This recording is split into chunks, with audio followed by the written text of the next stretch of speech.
Proposal Sempro itu apa sih dan isinya apa saja? Nah, teman-teman perlu diketahui bahwa proposal itu adalah rencana.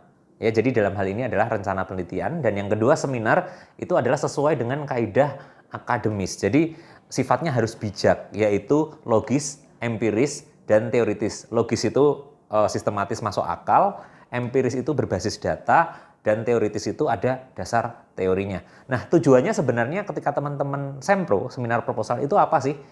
Dua hal, yaitu menyempurnakan dan yang kedua menyetujui. Jadi belum pernah ada dalam sejarah rasanya begitu ya, ketika teman-teman mengerjakan dengan serius dan kemudian bimbingan secara intens, Sempro teman-teman itu ditolak. Jadi teman-teman ingat, tujuannya itu hanya untuk menyempurnakan dan menyetujui. Kenapa harus disempurnakan? Agar siap dijalankan penelitiannya.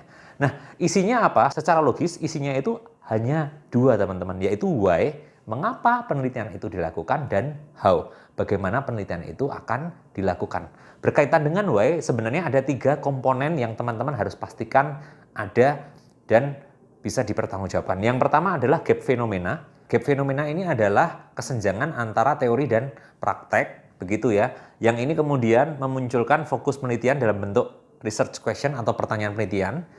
Ya, setelah pertanyaan penelitian ini muncul, teman-teman harus pastikan apakah penelitian teman-teman itu layak dilakukan atau tidak. Sehingga teman-teman harus jelaskan gap penelitian, kesenjangan penelitian ini dibandingkan dengan penelitian sebelumnya. Bagian ini sebenarnya sudah pernah saya buat tutorialnya, teman-teman bisa cari nanti. Yang kedua yaitu how, yaitu bagaimana. Artinya apa di sini? Teori dan metode itu sebenarnya diarahkan untuk menjawab bagaimana sih pertanyaan penelitian nanti ini akan dijawab melalui langkah penelitian. Sehingga yang pertama teori, itu kalau teman-teman mau enak, pastikan teman-teman memiliki grand teori, middle teori, dan micro teori.